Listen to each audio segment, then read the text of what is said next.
आप जितने भाई बहन बच्चे पारिवारिक रूप से इस ऑनलाइन आराधना में भाग ले रहे हैं, मैं अपनी ओर से प्रभु यीशु ख्रीस्त के मधुर और मीठे नाम में सबों को मैं यीशु सहाय कहता हूँ।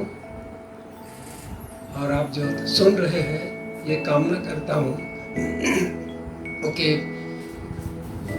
वचन के सुनने के द्वारा आप सबों को निश्चित रूप से परमेश्वर की ओर से बड़ी आशीष मिलेगी।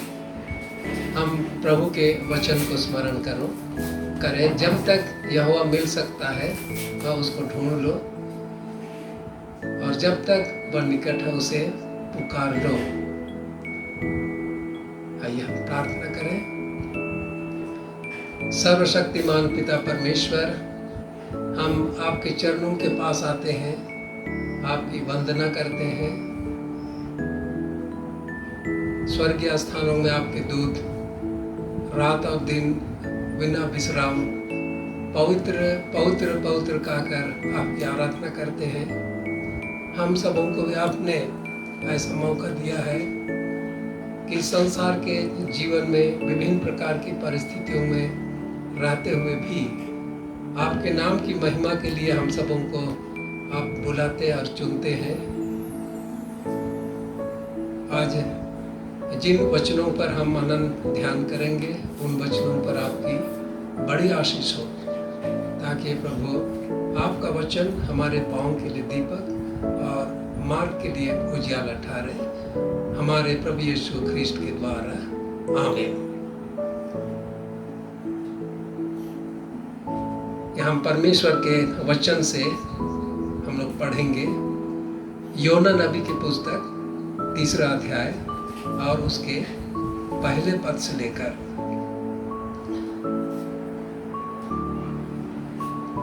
तब यहोवा का यह वचन दूसरी बार योना के पास पहुंचा, उठकर उस बड़े नगर नीनवे को जा, और जो बात मैं तुझसे कहूँगा उसका उसमें प्रचार कर। तब योना यहोवा के वचन के अनुसार नीनवे को गया। नीनवे एक बहुत बड़ा नगर था, वह 3 दिन की यात्रा का था। योना ने नगर में अपने प्रवेश करके 1 दिन की यात्रा पूरी की और यह प्रचार करता गया, अब से 40 दिन के बीतने पर नीनवे उलट दिया जाएगा। तब नीनवे के मनुष्यों ने परमेश्वर के वचन की प्रतीति की और उपवास का प्रचार किया गया, और बड़े से लेकर छोटे तक सबों ने टाट ओढ़ा।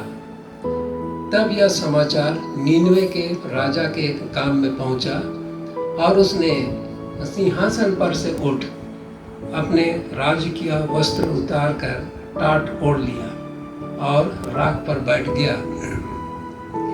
राजा ने प्रधानों से सम्मति लेकर नीनवे में इस आज्ञा का ढिंढोरा पिटवाया, क्या मनुष्य, क्या गाय बैल, क्या भेड़ बकरी, क्या अन्य पशु कोई कुछ भी न खाए, वे न खाए और न पानी पिए।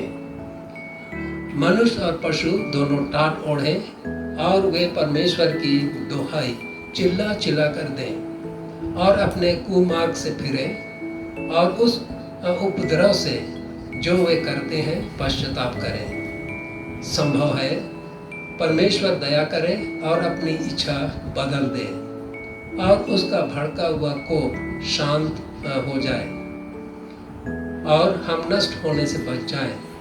तब परमेश्वर ने उनके कामों को देखा कि वे कुमार्ग से फिर रहे हैं। तब परमेश्वर ने अपनी इच्छा बदल दी और उनकी जो हानि करने की ठानी थी उसको ना किया। यह परमेश्वर का वचन है। परमेश्वर का धन्यवाद हो।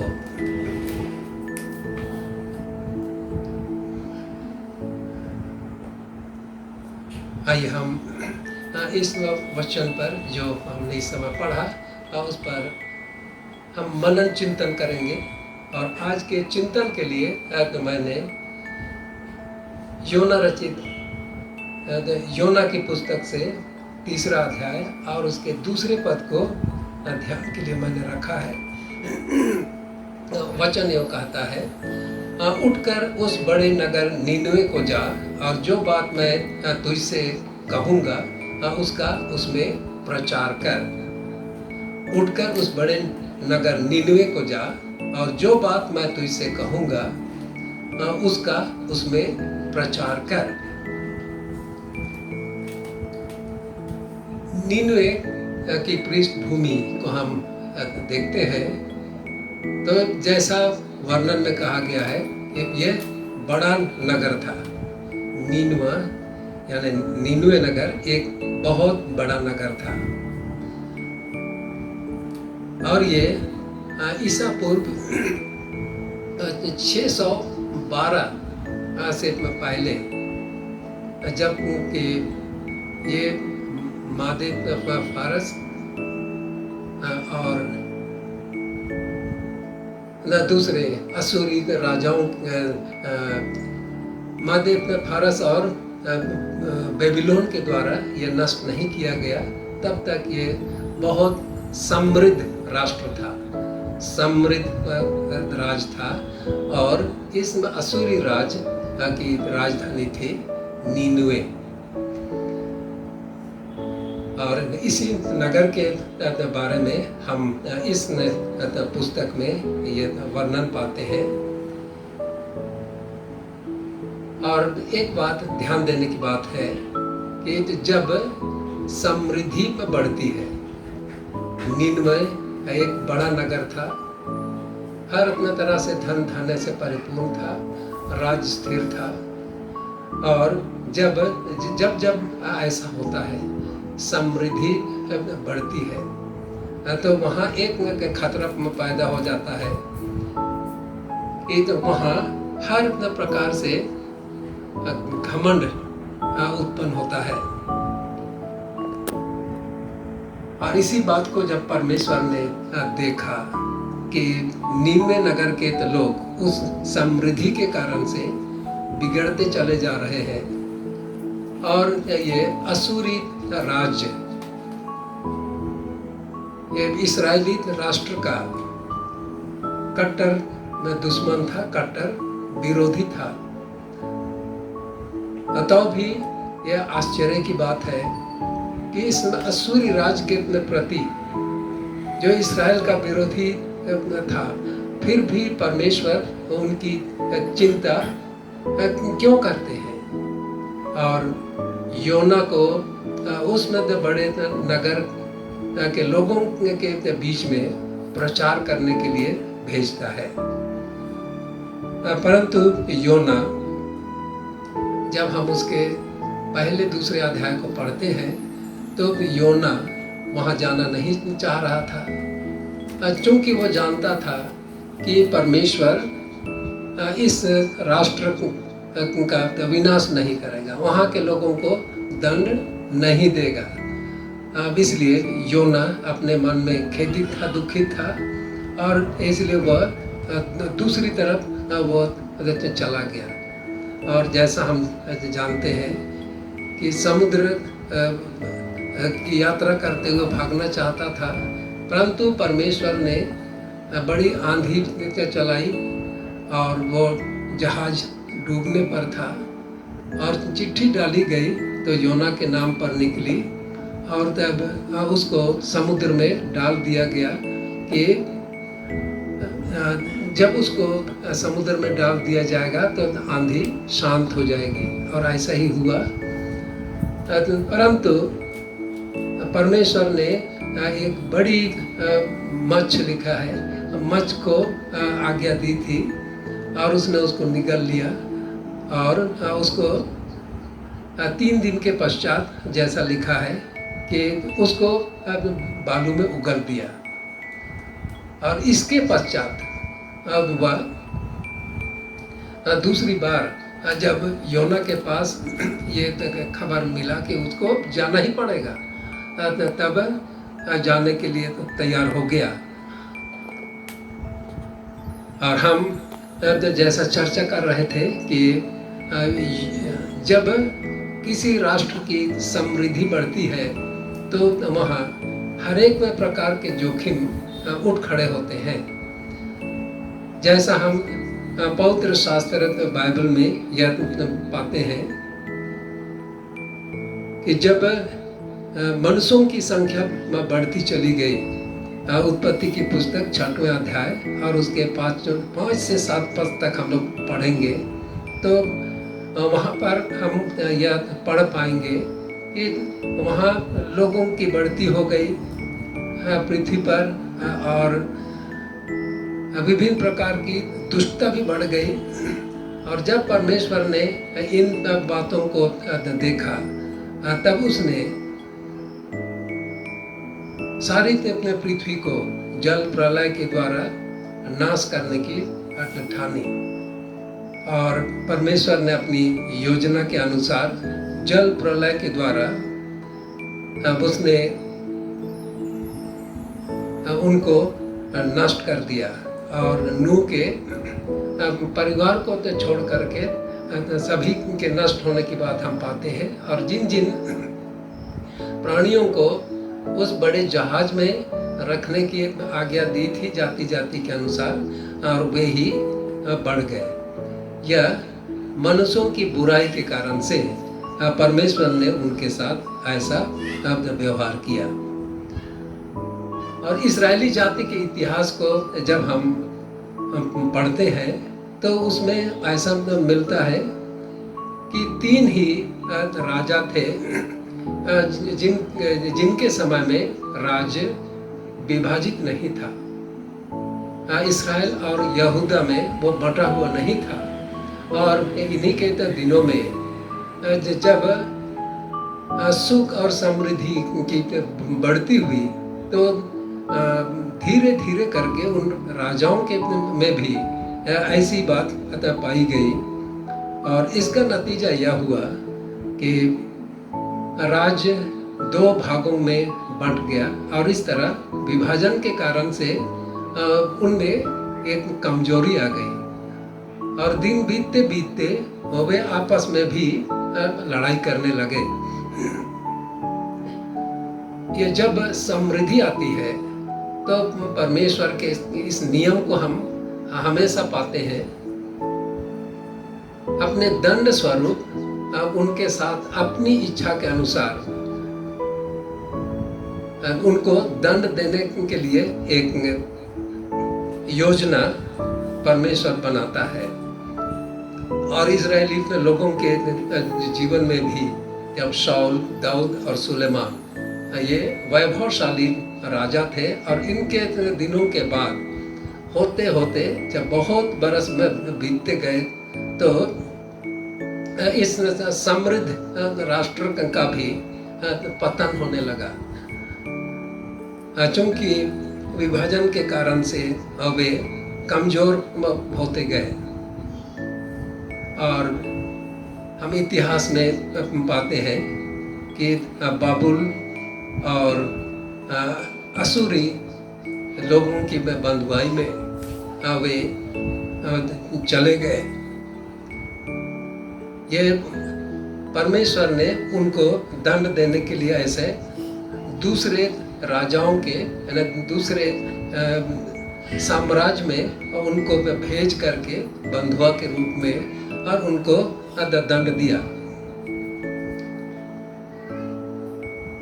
हम दानियल की पुस्तक में, दानियल नबी की पुस्तक 1 अध्याय और उसके पहले पद से आगे पढ़ेंगे तो नबूकदनेस्सर की बात पाएंगे।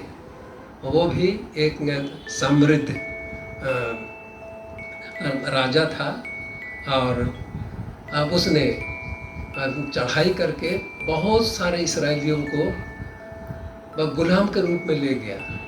और वो उनमें हम नाम अच्छी तरह से याद करते हैं कि दानियल, सदरक, मेशक और अबेदनगो, ये इस्राएली 9 युवकों में से एक ऐसे जो युवक थे जो हर एक प्रकार की बुद्धि में और हर एक प्रकार के ज्ञान में वे प्रवीण थे, और इनको उनके बीच से चुना गया। ये बाबुली सम्राट के अधीन हुए, बंधुआ बन करके, गुलाम बन करके परमेश्वर ने उनको भेजा। और दानियल नबी की पुस्तक 3 अध्याय और उसके 1 पद से ही हम लोग पढ़ेंगे, तो उसमें हम लोग पाएंगे कि उस राजा ने भी जब उसकी समृद्धि बढ़ गई, उसके पास बहुत सारे कैदी हो गए, गुलाम लोग हो गए, और उनका काम बेगारी में करवाया जाता था, और इस तरह वो भी एक समृद्ध राष्ट्र और अधिक समृद्धि की ओर बढ़ने लगा। और तब उसने उसी घमंड में लिखा है कि 60 हाथ ऊंचा सोने की एक मूरत बनवाई, और जिसकी चौड़ाई थी 6 हाथ। तो कितना सोना लगा होगा, और ये तो सोना कितने, उसकी कीमत कितनी रही होगी। और ये तो राजा जब इतनी बड़ी मूर्ति 60 हाथ ऊंची और 6 फीट चौड़ी सोने की मूर्त बनवाता है, तो वो कितना अधिक उसके धनी होने का प्रमाण मिलता है। और इसके पश्चात हम और उसी दानियल की पुस्तक में आगे बढ़ते जाएंगे, तो 4 अध्याय में उसके 10 पद से आगे हम लोग पढ़ेंगे। तो उसी नबूकदनेस्सर ने एक स्वप्न देखा, एक बहुत ऊंचे अपने पेड़ को उसने स्वप्न में देखा कि वह पृथ्वी के बीचों बीच वो लगी हुई है, और उसकी ऊंचाई आकाश तक पहुंची है, और उसके पत्ते भी बहुत सुंदर हैं, और उसमें फल भी बहुत लगे हुए हैं, और वहाँ उसके नीचे भिन्न भिन्न तरह के जीव जंतु, मनुष्य भी उसकी छाया में विश्राम पाते हैं। और ऐसा उसने दर्शन देखा, यह उसकी समृद्धि का एक चिन्ह है कि वह एक ऊंचे पेड़ के समान है, और बहुत सारे लोग, जाति जाति के लोग उसके अधीन हैं, उसकी छत्र छाया में जीते हैं, उसके अधीन में हैं। परंतु उस दर्शन में और आगे मिलता है, एक स्वर्गदूत आता है और कहता है कि इसको काट डालो, पत्तियों को झाड़ दो, फलों को गिरा दो, सब को नष्ट कर दो। और दानियल ने इसका अर्थ राजा को बतलाया कि उसका क्या अर्थ है। कि राजा बहुत समृद्ध हैं, भिन्न भिन्न जाति के लोगों के ऊपर आप प्रभुता करते हैं, ये बड़ी अच्छी बात है। लेकिन इसको काट डाला जाएगा, पत्तियां झाड़ दी जाएंगी, फल सबको भी झाड़ दिया जाएगा, और तब ये लोग कहाँ उससे छाया पाएंगे, क्योंकि पेड़ तो काट डाला गया। और राजा बहुत घबराया। ये उसके विनाश का चिन्ह है। दानियल ने उसको बताया कि आप मनुष्यों के बीच में से आप निकाल दिए जाएंगे, जानवर बन जाएंगे, ओस से आप भीगेंगे। तो इतना बड़ा राजा, आप उसको उसके उस घमंड के कारण से 60 हाथ ऊंचा सोने की मूरत बनाने वाला, और 6 हाथ चौड़ा सोने की मूरत बनाने वाला, अब उसका विनाश निकट आ गया। और मैं समझता हूँ कि उसने जो अपनी समृद्धि पर, अपनी ताकत पर घमंड किया, इसलिए उसके लिए परमेश्वर ने उसको एक बार दर्शन दिया कि उसके साथ क्या होने वाला है। और इसी तरह से हम धर्मशास्त्र में बहुत सारी चेतावनियां पाते हैं। हम यहेजकेल नबी की पुस्तक उसके 28वें अध्याय में भी इस तरह का वर्णन पाते हैं। सोर नगर के बारे में, एक बहुत बड़ा बंदरगाह था, जहाज आते जाते थे, बहुत अच्छा व्यापार था, और बहुत किस्म के बहुमूल्य धन धान्य से वो परिपूर्ण था। उसकी तुलना सुंदर करूब से की गई है। करूब, जिसको हम करूब और सराफीम, ये सब सराफ, ये सब हम लोग यशायाह नबी की पुस्तक 6वें अध्याय में पाते हैं। सराफ उड़ते हुए दिखाई दिए, और दानियल भी उनके करूबों का वर्णन करता है। ये तो सुंदर स्वर्गीय जीव हैं। और सौर नगर की तुलना भी उन सुंदर स्वर्गीय प्राणी करूबों से की जाती थी। उसमें हर तरह की सुख और सुविधाएं थी, और वहाँ के राज्य, उस राज्य के लोग बड़े समृद्ध थे, इसलिए कि समुद्री व्यापार उस स्थान से होता था। और उसके संबंध में भी हम आगे जब पूरे अध्याय को मैं आप लोगों को पढ़ने के लिए कहता हूँ, यहेजकेल 28वां अध्याय को आप भी ध्यान पूर्वक पढ़ें, और उसमें आप पाएंगे कि बाद में जब उसके घमंड से उसने सोर नगर को ये चेतावनी दी गई कि वो बिल्कुल नष्ट कर दिया जाएगा, वो वीरान हो जाएगा। तो ये घमंड जिनके मन में होता है, उसको परमेश्वर अब इस तरह से वो नाश कर देता है। और हम जब नए नियम में आते हैं तो प्रकाशित वाक्य के पुस्तक 18वें अध्याय में भी हमको इसी तरह से मिलता है। और ये बाबुल जो एक समृद्ध राष्ट्र था, उसकी ओर भी लोग संकेत करते हैं। रोम नगर के लिए भी इसके द्वारा उसका संकेत मानते हैं कि वे कितने समृद्ध थे, परंतु परमेश्वर उसको बिल्कुल नाश करेगा। और हम यह पाते हैं कि ये घमंड के कारण से उनका पतन हुआ। परमेश्वर ने उन राज्यों को, उन बड़े नगरों को उसने नष्ट कर दिया।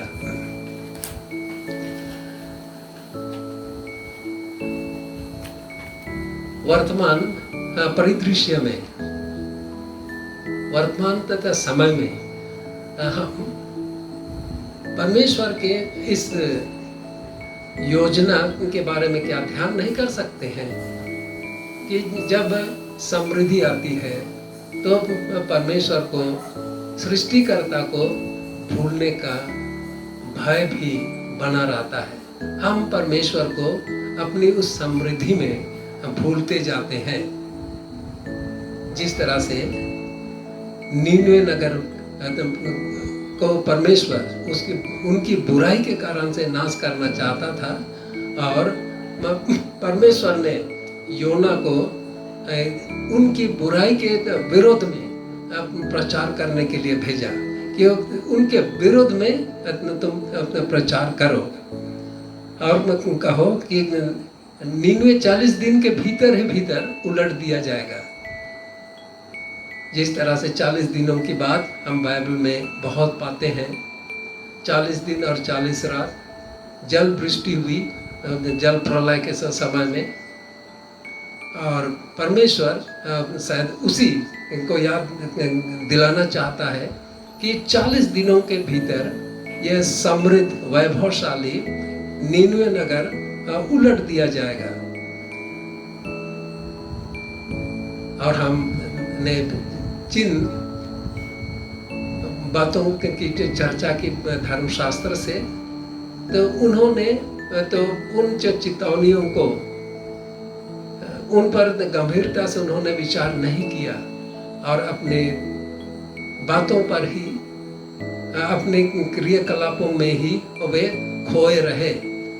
परंतु एक अच्छी बात है कि नीनवे नगर के लोग ऐसे नहीं थे, और परमेश्वर उनके मन की बातों को जानते थे कि वे दुष्ट हैं, और वे इस्राएली उनकी चुनी हुई जाति के कट्टर दुश्मन हैं।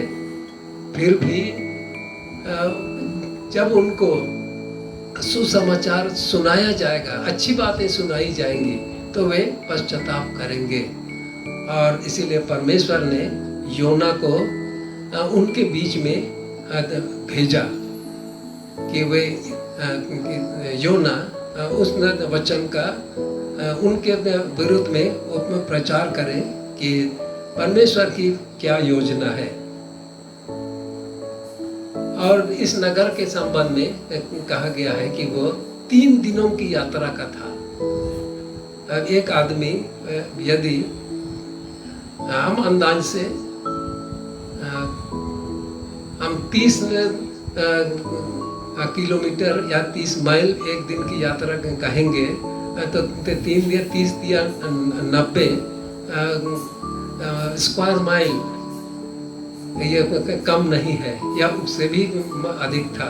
तो 3 दिन की यात्रा या रुकते रुकते प्रचार करते करते उसको जाना था, इसलिए ये बहुत बड़ा नगर था। और इन दिनों की यात्रा को उसने आरंभ किया, और पहले दिन की यात्रा ही में उसको वो प्रतिफल मिला, और उन्होंने पश्चाताप किया। और स्वयं राजा को भी अपनी गलती का, अपनी प्रजा की गलती का एहसास हुआ, और इसलिए उसने सबों से जो राज्य के अधिकारीगण थे उनकी सभा बुलाई, उनसे सलाह लिया, और उसने अभी योना के प्रचार का समर्थन करते हुए सब लोगों को उपवास रखने का फरमान सुनाया कि सब कोई उपवास करे, मनुष्य भी और जानवर भी, सब के सब उपवास करें। और उन्होंने अपने आप को दीन किया, नम्र किया, और परमेश्वर उनकी नम्रता को देख करके उसने उसमें बड़े नगर निन्वे को नष्ट होने से बचा दिया, उसको उसने नष्ट नहीं किया। प्रभु यीशु ख्रीस्ट के द्वारा कहे गए वचन पर हम लोग आते हैं। आज के दिन में जो सुसमाचार पढ़ने के लिए निश्चित किया गया है, वो पवित्र मत्ती रचित सुसमाचार से है, 13वां अध्याय। और उसमें हम यह वर्णन पाते हैं, यीशु ने एक बीज बोने वाले का दृष्टांत लोगों को बतलाया। एक बीज बोने वाला अपने खेत में बीज बोने के लिए निकला, और बोते बोते उसके हाथ से छिटक करके जिन दानों को वो बो रहा था, वे 4 तरह की भूमि में गिरने का वर्णन है। यीशु ने बताया कि 4 तरह की भूमि में गिरे। पहला है रास्ते के किनारे, और दूसरा है पथरीली भूमि में, और तीसरा है झाड़ियों के बीच में, और चौथी तरह के बीज है वे अच्छी भूमि में गिरे। और उनके संबंध में उसने कहा कि अब उन्होंने उसी के अनुसार अपना फल लाया। रास्ते के किनारे जो गिरे थे, चिड़ियों ने चुग लिया, पैरों से रौंदा गया। और यीशु ने अब कहा कि ये वे लोग हैं, वचन सुनते हैं, परंतु दुष्ट या शैतान उनके मन हृदय से उस सुसमाचार को वो रौंद डालता है, ले लेता है। और दूसरे तरह की भूमि है वो पथरीली भूमि। और इस भूमि के में गिरे हुए बीज के संबंध में यीशु ने बताया, जब वचन के कारण से कुछ ठोकर की बातें होती हैं, कुछ उपद्रव होता है, तो वे मुकर जाते हैं, वे ठोकर खाते हैं और उसका इनकार करते हैं। और तीसरी तरह का तीसरे प्रकार की भूमि वो झाड़ियों वाली भूमि है। और जो बीज गिरा वो उसका मतलब यह है, संसार की चिंता और धन का धोखा लोगों को बहका देता है और उनमें वो फल नहीं लगता। परमेश्वर उसमें बीज के द्वारा जो उपज की शक्ति है, उसको वो उपज झाड़ियाँ दबा देती है। और ऐसे ही मनुष्य जब धन की चिंता और धन का धोखा में पड़ जाता है तो वह उसी तरह का हो जाता है और उसको वो फल नहीं दे सकता। और चौथी अच्छी भूमि, और अच्छी भूमि में जो बीज गिरे उनके संबंध में अब कहा गया है कि वो लोग जो उस वचन को सुनते हैं, उसको सुनते हैं, समझते हैं और अपने विश्वासी मन में उसको संभाल कर रखते हैं और उनमें वह फल लाता है।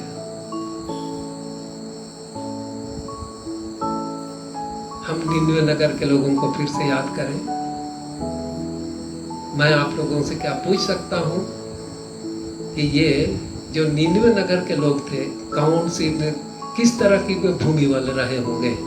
आप कौन सी संज्ञा देंगे? पथरीली भूमि,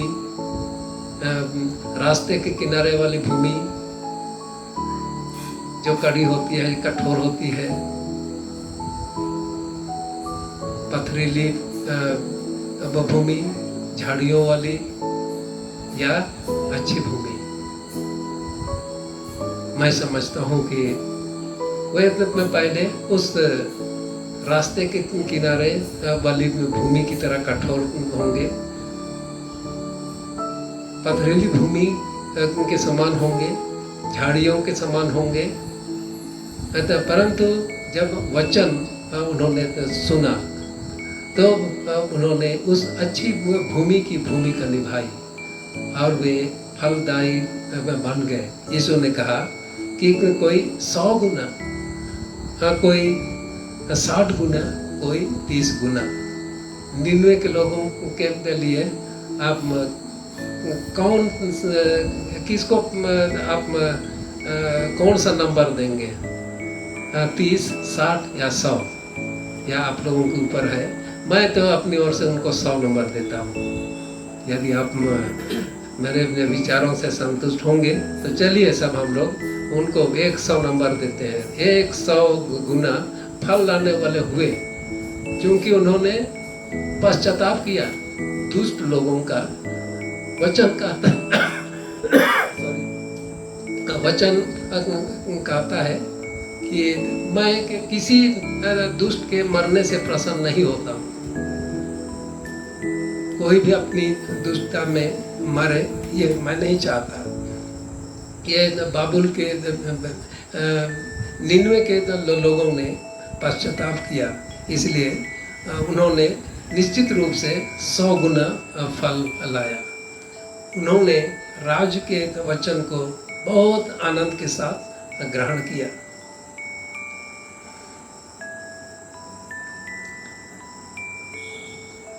मैं आप सबों के लिए एक अंत में एक प्रेरणादायक वचन छोड़ना चाहता हूँ कि आप विचार करें। और वो रोमियो के नाम पौलुस प्रेरित का पत्र 10वां अध्याय और उसका 17 वचन है। उसमें इस तरह से लिखा है, विश्वास सुनने से और सुनना मसीह के वचन से होता है। विश्वास सुनने से और सुनना मसीह के वचन से होता है। निन्वे के लोगों ने योना नबी के वचनों मुख से परमेश्वर का वचन सुना। यह उनके लिए परमेश्वर का वचन या सुसमाचार था। और सुनने से उन्होंने विश्वास किया परमेश्वर के उस वचन पर। ये बहुत ही सुंदर बात है। तो इस वचन के साथ साथ मैं एक गीत के माध्यम से आपको प्रेरित करना चाहता हूँ कि यीशु ने कहा कि वचन बीज बोया गया और यह बीज राज का वचन है, परमेश्वर के राज का वचन है।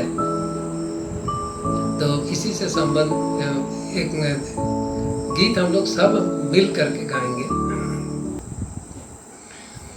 वचन है रोता न सुनाई तले का है रोता न, वचन है रोता न,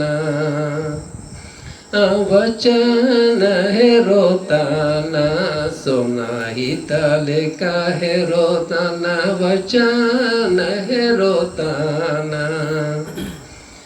मंडली मंडली रे वचन है रोताना, मंडली मंडली रे वचन है रोताना, वचन है रोताना सोना इताले का है रोताना, वचन है रोताना, वचन है रोताना सुनाई ताले का है रोताना, वचन है रोताना। टोला टोला रे वचन है रोताना, टोला टोला रे वचन है रोताना, वचन है रोताना सोना इताले का है रोताना, वचन है रोताना, वचन है रोताना सोना इताले का है रोताना, वचन है रोताना। पेरिस पेरिस रे वचन है रोताना, पेरिस पेरिस रे वचन है रोताना, वचन है रोताना सोना इताले का है रोताना, वचन है रोताना, वचन है रोताना सोना इताले का है रोताना, वचन है रोताना। बुआ मोल रे वचन है रोताना, बुआ मोल रे वचन है रोताना, वचन है रोताना सोना इताले का है रोताना, वचन है रोताना, वचन है रोताना सोना इताले का है रोताना, वचन है रोताना।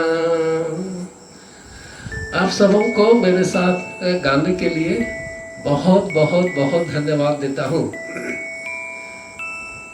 आइए हम प्रार्थना करें। स्वर्गीय पिता,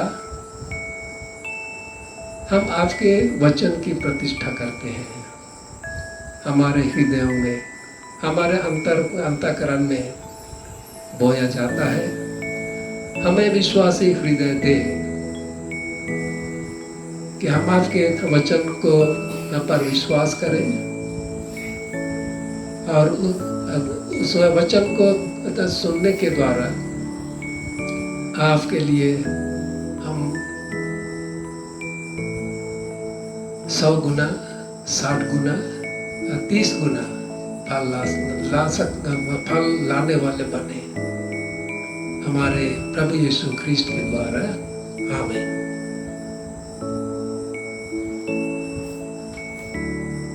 अंत में आप सबों को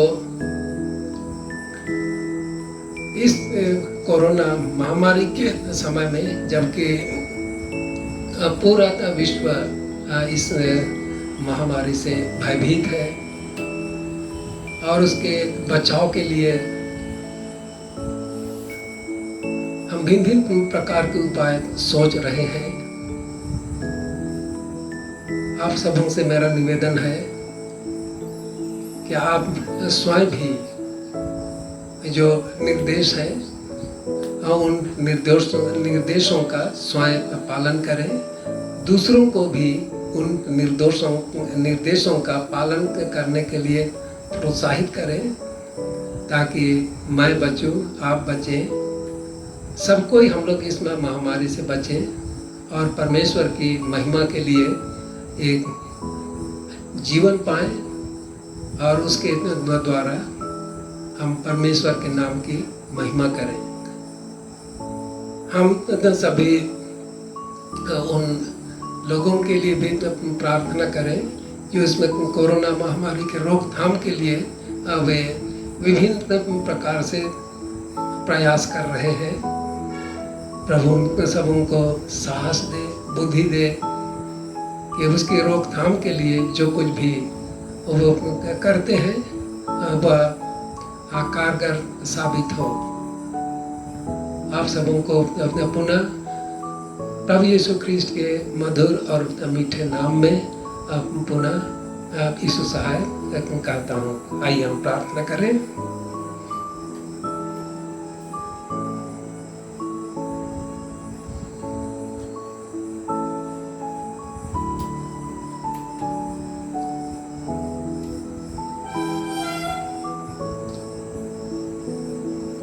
आज के सुंदर प्रकाश के लिए, नए दिन के लिए परमेश्वर का धन्यवाद करें। हे परमेश्वर, तू दिन के प्रकाश का बनाने वाला है। तूने अंधकार को दूर करके जगत को प्रकाशमय किया है। हमारे मध्य से पाप का अंधकार को दूर कर हमारे हृदय में अपने सत्य का प्रकाश भर दे और हमारे हाथों को भले कार्य करने के लिए सबल बना। तेरा पुत्र यीशु ख्रीस्त सत्य ज्योति है, उसी के द्वारा तो हमें प्रकाश और आनंद प्रदान कर। हे अनंत परमेश्वर, तेरी सामर्थ से हमारी सृष्टि हुई और तेरे प्रेम से हमारी मुक्ति हुई। तू अपने पवित्र आत्मा के द्वारा हमारा मार्गदर्शन कर और हमें सबल बना कि हम तेरी सेवा के लिए अपना जीवन अर्पण कर सकें और आज दिन भर एक दूसरे के प्रति प्रेम का व्यवहार करें, हमारे प्रभु यीशु ख्रीस्ट के द्वारा। आमीन। हम अपने